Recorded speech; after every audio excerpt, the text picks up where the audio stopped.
नमस्कार दोस्तों, आज की तारीख है 23 अगस्त 2025, दिन शनिवार और आज की हिंदी तिथि है भाद्रपद माह के कृष्ण पक्षी अमावस्या। तो दोस्तों, सबसे पहले तो आज के दिन का इतिहास जान लेते हैं। 23 अगस्त 2023 भारत के लिए ऐतिहासिक दिन बन गया। इस दिन इसरो का चंद्रयान 3 मिशन सफल हुआ और उसका विक्रम लैंडर चांद के दक्षिणी ध्रुव पर सफलतापूर्वक उतरा। यह उपलब्धि इसलिए खास रही क्योंकि दुनिया में पहली बार किसी देश ने चांद के दक्षिणी ध्रुव पर कदम रखा। इस सफलता के साथ भारत, अमेरिका, रूस और चीन के बाद चांद पर उतरने वाला चौथा देश बना, लेकिन दक्षिणी ध्रुव पर पहुंचने वाला पहला। प्रधानमंत्री नरेंद्र मोदी ने इस दिन को राष्ट्रीय अंतरिक्ष दिवस घोषित किया। 23 अगस्त भारत की वैज्ञानिक शक्ति और अंतरिक्ष अनुसंधान के इतिहास में स्वर्णिम अध्याय है। तो दोस्तों, ये था आज के दिन का इतिहास। तो चलिए अब जानते हैं आज की देश भर की सबसे बड़ी खबरें। प्रधानमंत्री मोदी पश्चिम बंगाल पहुंचे, जहां उन्होंने 5200 करोड़ रुपए की विकास परियोजनाओं का उद्घाटन किया। इसमें कोलकाता मेट्रो का बड़ा विस्तार भी शामिल है, जो लोगों की यात्रा को आसान बनाएगा। मोदी ने कहा कि इन योजनाओं से रोजगार बढ़ेगा और व्यापार को गति मिलेगी। पीएम मोदी ने कोलकाता में 3 नए मेट्रो कॉरिडोर का उद्घाटन किया। इनमें एयरपोर्ट को जोड़ने वाली लाइन सबसे खास है। इससे यात्रा का समय बचेगा और शहर का ट्रैफिक काफी कम होगा। मोदी ने इसे बंगाल के लिए बड़ा तोहफा बताया। बिहार के बोधगया में पीएम मोदी ने लगभग 12,992 करोड़ रुपए की योजनाओं की शुरुआत की। इसमें सड़क, बिजली और जल परियोजनाएं शामिल हैं। उन्होंने कहा कि गरीब और महिलाओं की जिंदगी आसान बनाना ही उनका सबसे बड़ा सुख है।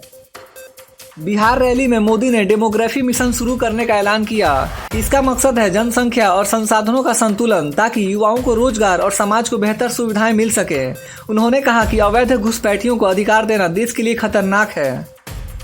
बिहार की सभा में मोदी ने कांग्रेस और आरजेडी पर जमकर हमला बोला। उन्होंने कहा कि ये पार्टियां भ्रष्टाचारियों को बचाने में लगी हैं और जनता की परवाह नहीं करती। मोदी ने कहा कि नए भारत में भ्रष्टाचार और भाई भतीजावाद के लिए कोई जगह नहीं है।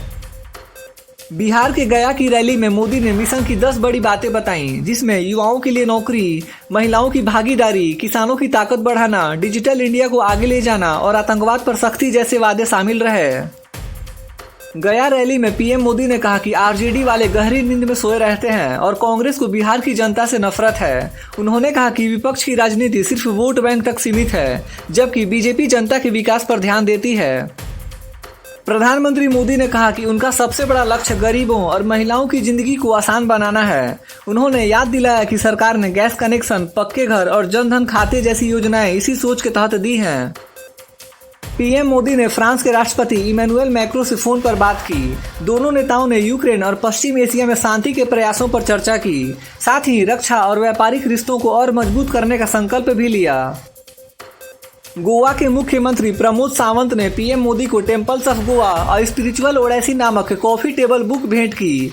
मोदी ने कहा कि यह किताब भारत की समृद्ध संस्कृति और आध्यात्मिक धरोहर को नई पीढ़ी तक पहुंचाने का बेहतरीन प्रयास है। सुप्रीम कोर्ट ने कल बड़ा फैसला सुनाया है। अब दिल्ली एनसीआर में नसबंदी और टीकाकृत किए गए कुत्तों को उनके इलाके में वापस छोड़ा जाएगा, लेकिन जो कुत्ते आक्रामक हैं या रेबीज से ग्रसित हैं, उनके लिए अलग व्यवस्था होगी। कोर्ट ने कहा कि इंसानों और जानवरों दोनों की सुरक्षा जरूरी है। पशु अधिकार कार्यकर्ताओं ने इस फैसले का स्वागत किया है। कल संसद ने ऐतिहासिक फैसला लेते हुए ऑनलाइन जुआ और फैंटेसी कैश गेम्स पर पूरी तरह से रोक लगा दी। अब अगर कोई ऑनलाइन जुआ चलाता पकड़ा गया तो उसे 5 साल तक की सजा हो सकती है।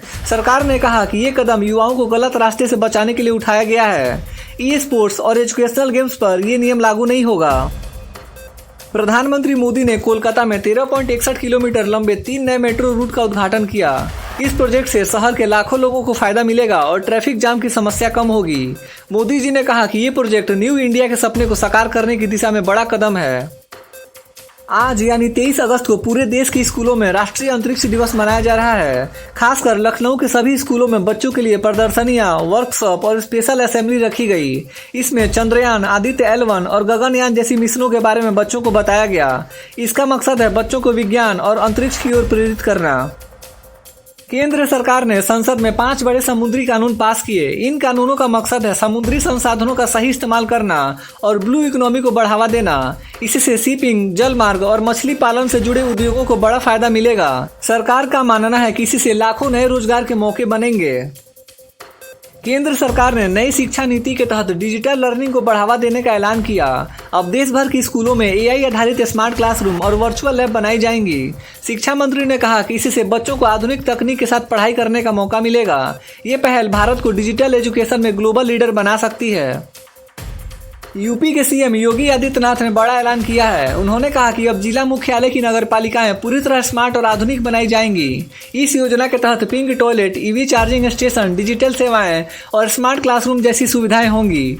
मुख्यमंत्री ने हर नगर पालिका को 4 से 10 करोड़ रुपए तक का फंड देने की घोषणा की है। साथ ही लखनऊ कानपुर रूट पर 200 इलेक्ट्रिक बसें और दूसरे शहरों में 650 नई बसें चलेंगी।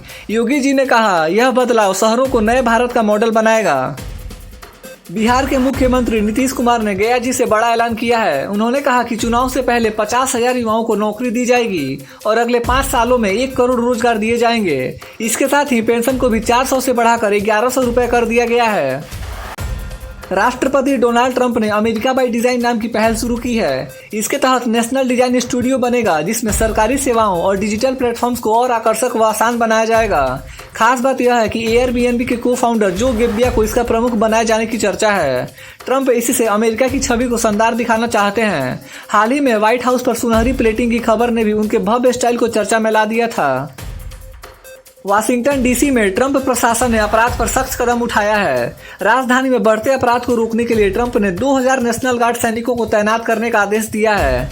ट्रंप ने कहा कि डीसी आउट ऑफ कंट्रोल हो गया है और अब सख्त कार्रवाई जरूरी है। तो दोस्तों, आज की खबरें यहीं पे समाप्त होती हैं। तो चलिए अब आज के 2 जीके क्वेश्चन कर लेते हैं। क्वेश्चन नंबर 1, चंद्रयान 3 का लैंडर विक्रम ने कब सफलतापूर्वक चांद पर लैंडिंग की? ऑप्शन ए 15 अगस्त 2023, ऑप्शन बी 23 अगस्त 2023, ऑप्शन सी 5 सितंबर 2023, ऑप्शन डी 2 अक्टूबर 2023। दोस्तों, अगर आपको इसका आंसर मालूम है तो कमेंट करके बता सकते हो। तो इस क्वेश्चन का सही आंसर है ऑप्शन बी 23 अगस्त 2023। 23 अगस्त 2023 भारत के लिए ऐतिहासिक दिन था, जब इसरो के चंद्रयान 3 मिशन का लैंडर विक्रम चंद्रमा के दक्षिणी ध्रुव पर सफलतापूर्वक उतरा। भारत ऐसा करने वाला पहला देश बना। इस उपलब्धि ने भारत की अंतरिक्ष तकनीक को नई ऊंचाई पर पहुंचाया। तो चलिए अब बढ़ते हैं क्वेश्चन नंबर 2 की तरफ। तो हाल ही में भारत ने किस देश के साथ मिलकर 5G और AI तकनीक पर सहयोग बढ़ाने की घोषणा की है? Option A America, option B Japan, option C रूस, ऑप्शन डी फ्रांस। दोस्तों, अगर आपको इसका आंसर मालूम है तो आप कमेंट करके बता सकते हो। तो इस क्वेश्चन का सही आंसर है ऑप्शन ए अमेरिका। भारत और अमेरिका ने 2025 में 5G और आर्टिफिशियल इंटेलिजेंस AI पर मिलकर काम करने का ऐलान किया है। इस साझेदारी का मकसद दोनों देशों की डिजिटल शक्ति को बढ़ाना और साइबर सुरक्षा को मजबूत करना है। इससे टेक्नोलॉजी क्षेत्र में भारत को बड़ा फायदा मिलेगा। तो दोस्तों, आज के लिए बस इतना ही था। ऐसी इन्फॉर्मेटिव वीडियोस और देश भर के छोटे बड़े अपडेट्स देखने के लिए हमारे YouTube न्यूज चैनल इंडियन जनता न्यूज को सब्सक्राइब जरूर करें। मिलते हैं अगले वीडियो में, तब तक के लिए बाय बाय, टेक केयर, जय हिंद।